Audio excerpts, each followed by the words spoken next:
Nuestro hermano Diego nos guió hace un momento en la lectura en la epístola a los Gálatas. Voy a pedir, por favor, abran sus Biblias allí. Abran sus Biblias en la epístola a los Gálatas. Epístola a los Gálatas. Tengan todos allí su Biblia abierta. Esta es una iglesia donde la Biblia, que es la palabra de Dios, se abre, se lee, se estudia, se medita, se reflexiona en ella, nos dejamos leer por ella, dejamos que la palabra de Dios ministre a nuestros corazones, para que nuestras vidas sean encaminadas según Dios. Así que mire su Biblia, por favor, Gálatas capítulo 3. Ya hemos leído el pasaje allí inicialmente, pero solo quiero llamar su atención a los versículos 13 y 14.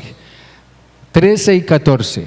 Todo esto dentro del contexto del pasaje que acabamos de leer hace un momento, allí en esa porción. Capítulo 3, versículos 13 y 14 dice: Cristo nos redimió de la maldición de la ley, haciéndose maldición por nosotros, pues está escrito: maldito todo el que es colgado en un madero, para que en Cristo Jesús la bendición de Abraham alcanzara a los gentiles, a fin de que por la fe recibiéramos la promesa del Espíritu.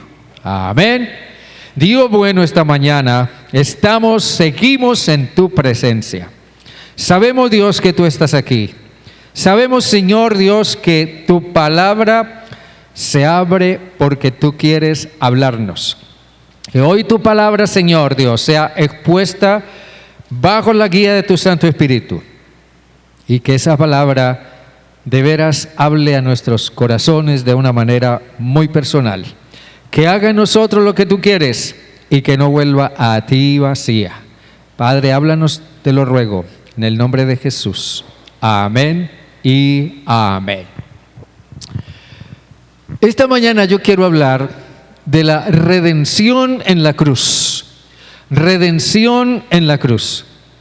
Y quiero decirles, hermanos, hermanas, amigos, en la cruz Jesús pagó el precio del rescate de nuestra esclavitud bajo la maldición de la ley. Ahora bien, esto tiene mucho que ver con un concepto que todos nosotros por naturaleza amamos profundamente, y es el concepto de la libertad. La libertad ha sido siempre una obsesión humana, y tanto ha sido que ha llegado al punto de que se está dispuesto a hacer lo que sea en defensa de la libertad. En defensa de la libertad se han librado grandes guerras. En defensa de la libertad se han levantado grandes movimientos. En defensa de la libertad se han pagado grandes sumas de dinero. Se han hecho muchas cosas en defensa de la libertad. Pero esto de la libertad parece ser algo muy relativo. He sabido de personas encerradas en cárceles que parecen ser más libres que nadie. Pero también he sabido de muchas personas que andan libres, pero están presos o están esclavizados por algo. El evangelista Lucas nos narra una historia que en cierta forma es fascinante. Es una parábola de Jesús. Y es una historia que describe a un joven que decidió pensar en su libertad. Decidió separarse de su padre. Él dijo: yo no quiero nada con mi padre. No quiero estar bajo la autoridad de mi padre. Yo quiero estar bajo mi propia autoridad y mi propio criterio. Yo quiero vivir mi propia libertad bajo mi propio derecho. Así que ese joven, buscando libertad, buscando independencia, se fue de la casa de su padre. Se apartó de su padre y quiso vivir a su manera. Y lo hizo por un tiempo, lo hizo mientras tuvo energía, lo hizo mientras tuvo dinero, lo hizo mientras tuvo recursos. Pero irónicamente, cuando él más buscó la libertad, resulta que más esclavizado, más atado resultó de las consecuencias resultantes. Él quiso vivir a su manera, pero después terminó hundido en una pocilga, preguntándose cómo había llegado allí, tratando de sobreponerse a su propia desesperación y encontrar una salida a su situación. Nosotros decidimos vivir a nuestra manera, pero después no sabemos qué hacer con las consecuencias y encontramos que esas consecuencias nos esclavizan. Este hombre, este joven, experimentó la maldición de las consecuencias de sus decisiones y acciones. Pablo habla de la maldición de la ley. Pero ¿qué es la maldición de la ley? ¿Qué tiene eso que ver conmigo? Déjeme decirle, cuando se menciona la ley con mayúscula, se refiere, como lo hemos dicho otras veces, se refiere a lo que se sintetiza en los 10 mandamientos. Nosotros pertenecemos a una cultura tradicional que conoce en cierta forma bastante los 10 mandamientos. Honrar a Dios, honrar al Padre y a la Madre, no matar, no codiciar el bien, ni la mujer del prójimo, no mentir, no robar, todo eso lo conocemos. Pero la idea de Dios, cuando dio la ley, cuando estableció los 10 mandamientos, es que la ley fuera cumplida o cumplida, fuera observada sin ninguna falla en absoluto. Aquí en el versículo 3 del capítulo 3, ahí volviendo a Gálatas, dice en el capítulo 3, creo que versículo 10 del capítulo 3, dice: todos los que dependen de las obras de la ley están bajo maldición, pues escrito está: maldito sea el que no permanezca en todas las cosas escritas en el libro de la ley para cumplirlas. La idea de Dios es que la ley fuera cumplida de una manera total. Si no pasaba eso, se incurría en la maldición de la ley. El apóstol Santiago, déjenme simplemente leerles lo que el apóstol Santiago decía tiempo después acerca de esto mismo.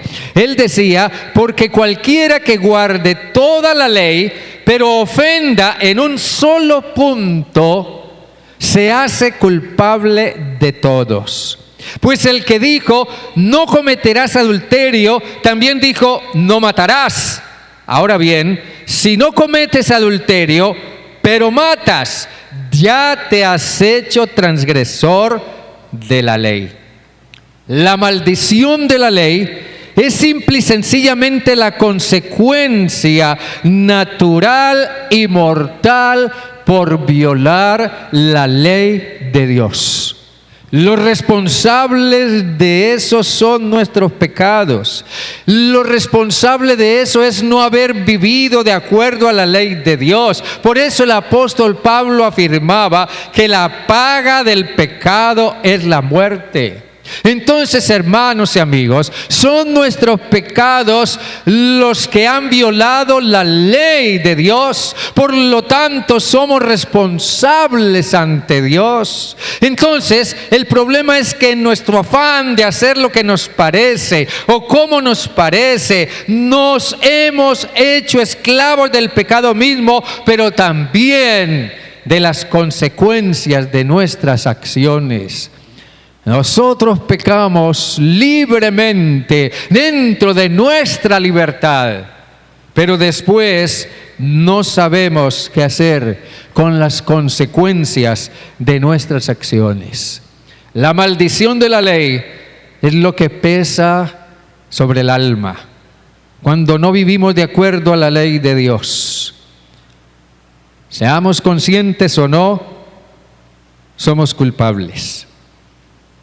Y entonces nos sentimos incompletos, nos sentimos vacíos, nos sentimos insatisfechos, nos sentimos ansiosos, temerosos, nos sentimos sin propósito, hostiles hacia Dios, indiferentes a Dios.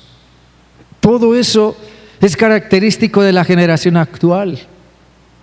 Nuestra generación de hoy es una generación vacía, es una generación insatisfecha. Nuestra generación de hoy es una generación ansiosa, hostil a Dios, no quiere saber nada de Dios y que corre en una carrera desenfrenada tratando de huir de Dios. Y aún si nosotros no experimentáramos nada de eso, igualmente somos culpables. Igualmente la maldición de la ley pesa sobre nosotros. Entonces, la maldición de la ley es el reclamo que hace la ley misma. Tienes que pagar, tienes que pagar, tienes que morir. Piense usted en quienes violan en algún momento la ley de tránsito. Imagínense que usted violara una ley de tránsito. Si usted viola la ley de tránsito, obviamente a usted le van a poner un parte y va a tener que pagar una multa o una sanción. Puede ser que le hagan un descuento, pero que paga la multa, la paga. Usted no va a poder encontrar una manera de evadir algo como pagar una multa por violar una ley de tránsito. Tendrá que pagarla. Asimismo, la maldición de la ley simplemente es el reclamo de la ley que dice tienes que pagar, tienes que morir por lo que has hecho, porque has violado la ley de Dios. Entonces la pregunta aquí es, ante eso, ¿cuál es la salida? ¿Cuál es la salida? El apóstol Pablo nos presenta una salida. Por eso él dice que Cristo nos redimió de la maldición de la ley. Cristo nos redimió de la maldición de la ley. En la cruz, Cristo nos redimió de la maldición de la ley. ¿Se ha puesto usted a pensar qué fue lo que realmente pasó en la cruz? ¿Qué fue lo que realmente pasó en la cruz? Nosotros tal vez hemos leído historias acerca de la cruz, hemos visto películas en Semana Santa acerca de la cruz, conocemos quizás mucho de la historia de lo que llevó a cabo Jesucristo allí en la cruz. Pero no siempre sabemos qué fue lo que pasó realmente allí en la cruz. A veces veo personas con una cruz colgada al cuello y yo simplemente pienso, quien lleva una cruz colgada al cuello no sabe qué fue lo que realmente pasó en la cruz. A veces veo personas que se santiguan y se hacen cruces sobre sí mismos, pero pienso, esta persona no sabe realmente qué fue lo que pasó en la cruz. Pues déjeme decirles simple y sencillamente que la obra cumbre de Cristo en la cruz fue la redención de nuestras almas. El apóstol Pablo escribió a los Gálatas, una comunidad cristiana en su tiempo. Y esta epístola a los Gálatas fue escrita a un grupo de personas que al parecer no tenían muy en claro cuál era el propósito de la ley. Después de hacerse cristianos, alguien los convenció de que tenían que cumplir esmeradamente la ley. Tienes que cumplir con la ley en todo su detalle, le decían. Tienes que cumplir con la ley que Dios nos mandó. Tienes que circuncidarte, tienes que guardar el día sábado, tienes que guardar los ayunos, tienes que guardar todo eso. Tienes que guardar la ley esmeradamente. Entonces estos creyentes cristianos, después de haber puesto aparentemente su fe en Jesucristo, comenzaron a volverse hacia atrás y querían comenzar otra vez a guardar la ley. Ellos dijeron, necesitamos una religión que nos permita esforzarnos en hacer cosas buenas. Necesitamos una religión que nos permita sentirnos buenos y merecedores del cielo. Pero cuando ellos razonaron de esa manera, no se miraron a sí mismos, ni miraron a la cruz. Por tanto, no pudieron entender qué fue lo que pasó allí en la cruz y por qué pasó lo que pasó en la cruz. Pablo les decía: Gálatas insensatos, ¿quién os fascinó para no obedecer a la verdad? A vosotros, ante cuyos ojos Jesucristo fue ya presentado claramente crucificado. Pero ellos olvidaron que la ley era imposible de cumplir de manera total. Pablo mismo dice que la ley fue dada para hacer ver lo incapaces que somos, al punto que tendríamos que reconocer: Señor, yo no puedo. Yo trato de cumplir la ley como tú mandas, pero yo no puedo. Yo no mato, yo no he matado a nadie, pero a veces sí he odiado. A veces me he negado a perdonar. He guardado rencor contra alguien. Yo no le he robado nada a nadie materialmente, pero quizás sí le he robado a alguien la honra y la dignidad. Yo no he codiciado a la mujer de mi prójimo, pero sí he codiciado los bienes o el dinero que tienen, lo que yo no tengo. Yo trato de cumplir la ley, pero si trato de cumplirla por este lado, después resulta que estoy fallando por este otro. O cumplo con la ley por un tiempo y me porto bien, pero de pronto algo pasa y todo se viene abajo. No puedo. La Nueva Traducción Viviente traduce Romanos 3:20 diciendo: pues nadie llegará jamás a ser justo delante de Dios por hacer lo que la ley manda.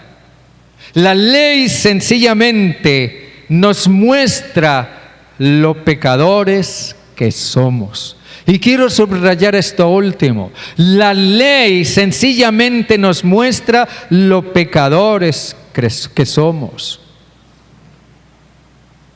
La pregunta aquí es: ¿qué vamos a hacer? Bueno, Pablo dice que en la cruz Jesús le abrió el camino a la fe. Jesús le abrió el camino a la fe. Todo comienza por aceptar que realmente estamos bajo esa maldición. Luego aceptar que Cristo se hizo por nosotros maldición. Y eso es un asunto de fe, es un acto de fe. El profeta Isaías decía: todos nosotros nos descarriamos como ovejas, cada cual se apartó por su propio camino, mas Jehová cargó en él el pecado de todos nosotros. Jehová cargó en él el pecado de todos nosotros. Y es en un acto de fe, entiéndame bien esto, es en un acto de fe que podemos apropiarnos de esa realidad. Yo no he podido cumplir con la ley. Soy culpable de haber violado la ley, aunque sea en un solo punto. He sido culpable de violar la ley quizás muchas veces. Tal vez toda mi vida ha sido una violación flagrante de la ley de Dios. Pero el profeta Isaías dice que si bien yo incurrí en ese camino, Dios cargó sobre su Hijo Jesucristo el pecado de todos nosotros. En la cruz, Jesús hizo algo que ni usted ni yo podíamos haber hecho jamás. En la cruz, Cristo compró nuestra libertad del pecado y sus consecuencias.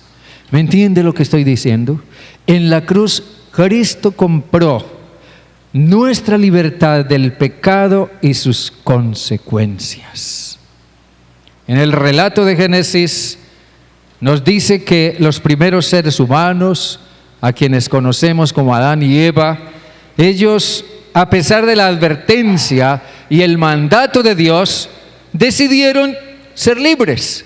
Decidieron hacer sus cosas libremente, tomaron sus decisiones libres, pensando en sí mismos, pensando en su propio beneficio, y violaron la ley de Dios bajo el influjo de la serpiente, el diablo o Satanás, quien los convenció de que desobedecieran a Dios. Por tanto, desde entonces, la humanidad quedó bajo la potestad de las tinieblas.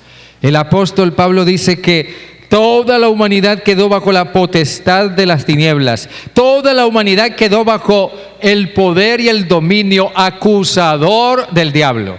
Tú violaste la ley, tú tienes que pagar. Tú violaste la ley, tú tienes que morir. Y el diablo le reclama a Dios: mira, violaron tu ley, tienen que pagar, tienen que morir. Ese ha sido siempre el papel acusador del diablo sobre toda la raza humana.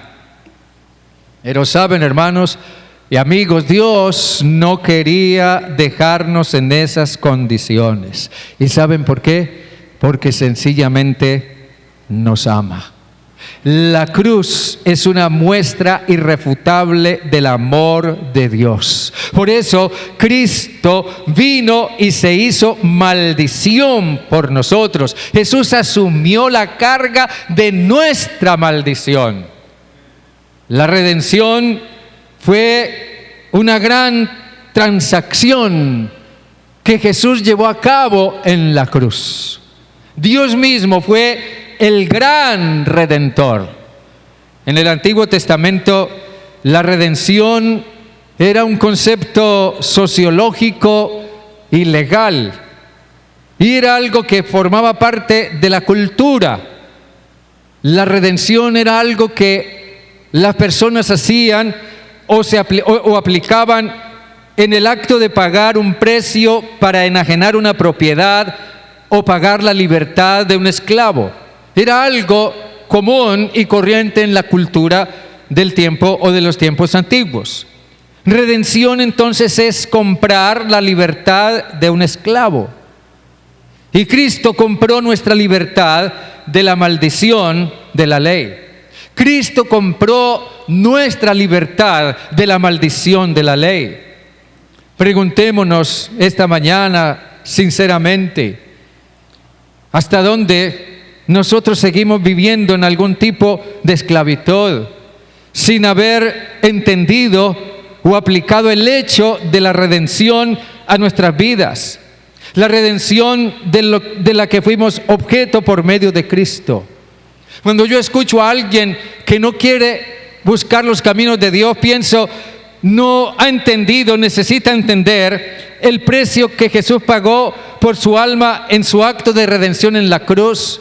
Cuando escucho a alguien que dice, no quiero orar, o no quiero ir al culto, o no quiero obedecer a Dios, simple y sencillamente pienso, aún hay cosas en nuestra vida que nos esclavizan y en las que el acto de redención de Cristo Jesús no ha sido efectivo en nosotros, porque Jesús nos redimió de la maldición de la ley y de todo lo que han venido a ser las consecuencias del pecado en nuestras vidas.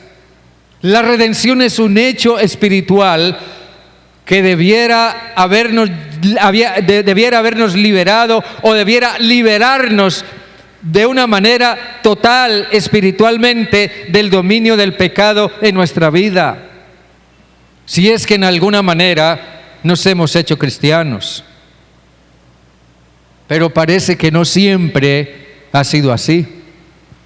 El escritor a los Hebreos le escribe también a una comunidad un tanto parecida a la de los Gálatas, y les escribe porque aquellos creyentes cristianos se estaban volviendo atrás a partir de una campaña que el judaísmo había comenzado para hacer volver a los que habían salido del judaísmo y se habían hecho cristianos, hacerlos volver a su antigua religión y a estar bajo la cobertura del sumo sacerdote y a cumplir la ley. Entonces, el escritor a los hebreos les hace una advertencia y les aclara las cosas a aquellos que querían volverse atrás. Él les dice, tengan presente, la ley es solo la sombra de los bienes venideros, no la imagen misma de las cosas. Nunca puede, por los mismos sacrificios que se ofrecen continuamente cada año, hacer perfectos a los que se acercan. Por más que ustedes quieran volver a practicar la ley, todo lo que la ley les exige jamás podrá hacerlos perfectos ante Dios. Si eso fuera así, les dice el escritor, si eso fuera así, entonces ya habrían dejado de ofrecerse todos esos sacrificios, porque los que los han ofrecido, ya limpios una vez de pecado, entonces ya no tendrían más conciencia de pecado. Pero dice él, ¿qué es lo que observamos?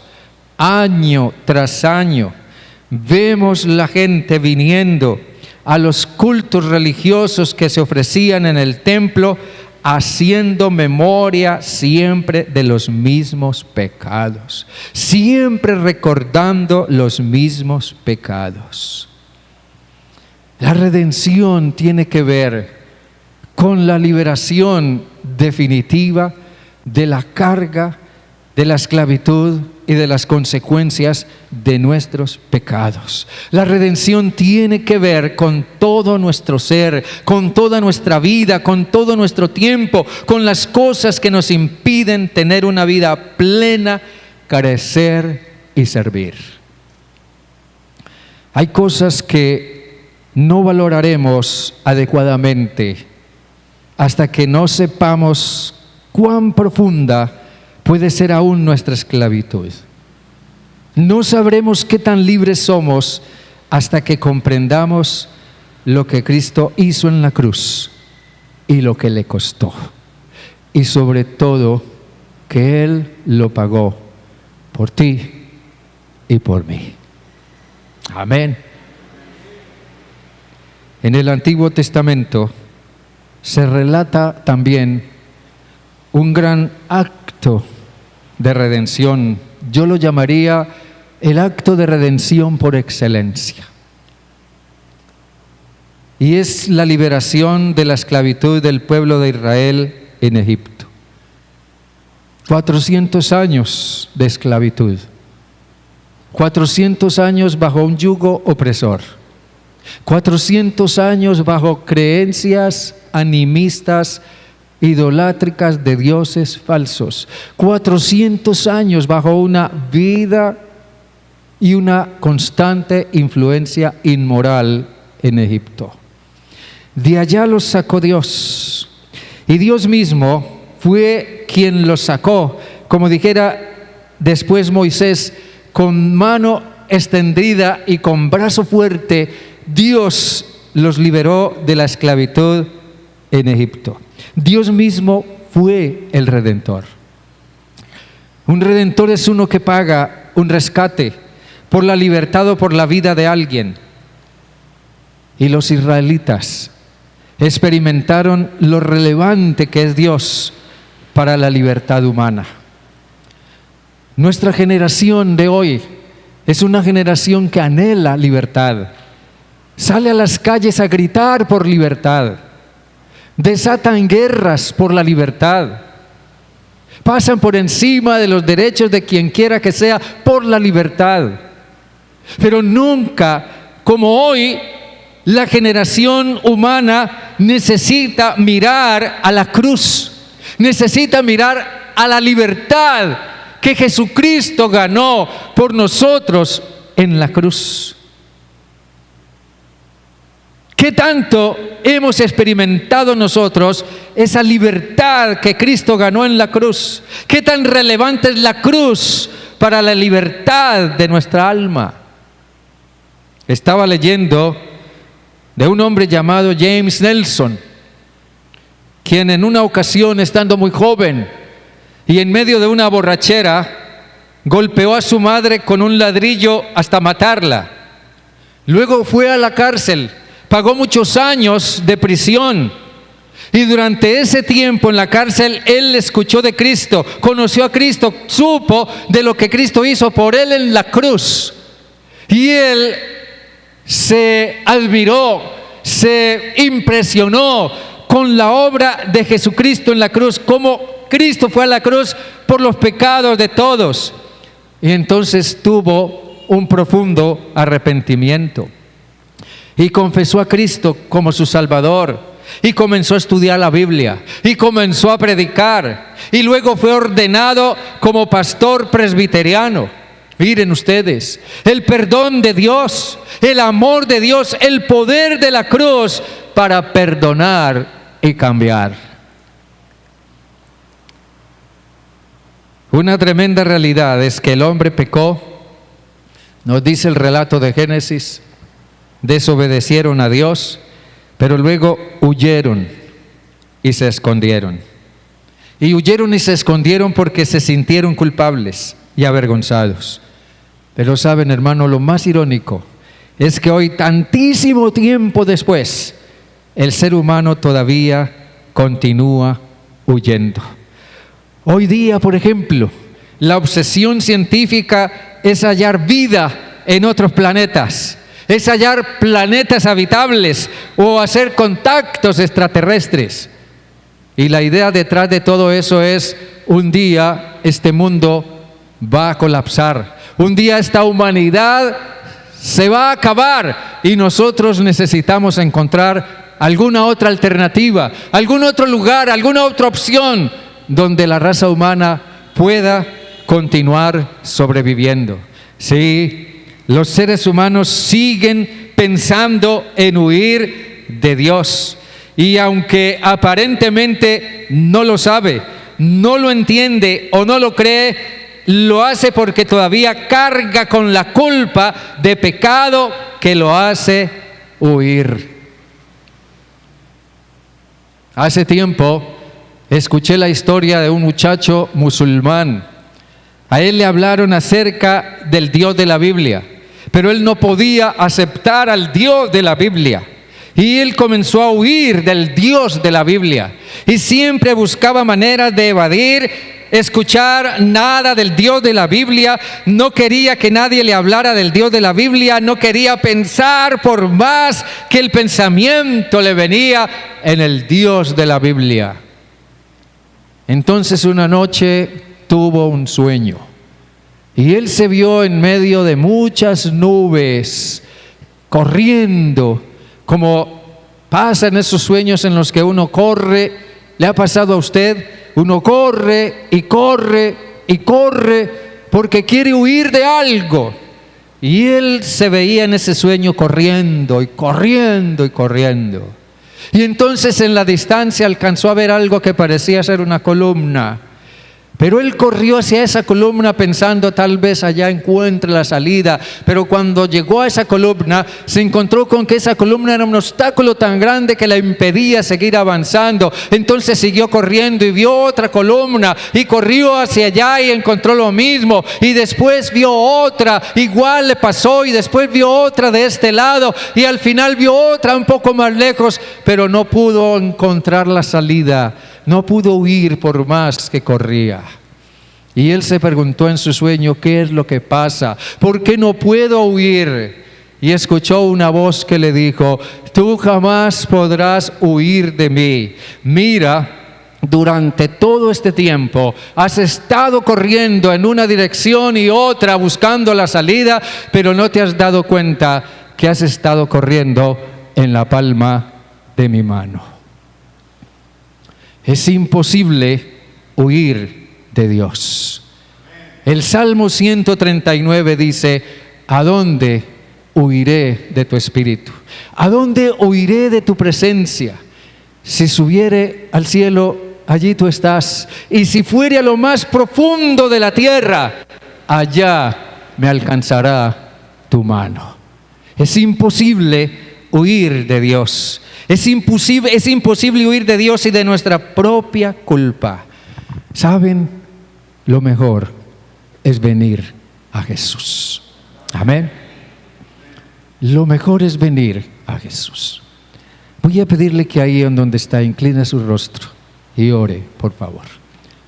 Incline su rostro y piense en estas palabras. Y piense en que Jesús a usted le está llamando. Está diciéndole, ven, ven a mí. Jesús dijo, el que a mí viene, yo no le echo fuera. Él dijo también, aquí yo estoy a la puerta y llamo. Si alguno oye mi voz y abre la puerta, yo entraré y cenaré con él y él conmigo. Préstale atención a esta canción, por favor.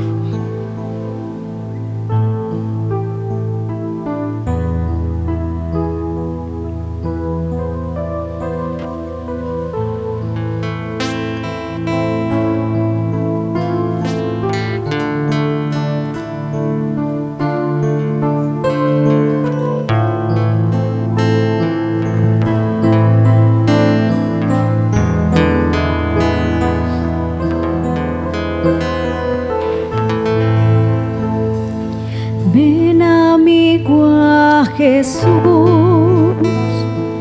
pues Él murió por ti. Recibirás la luz que quiere darte a ti. Mi buen Jesús murió y Él te dará el perdón.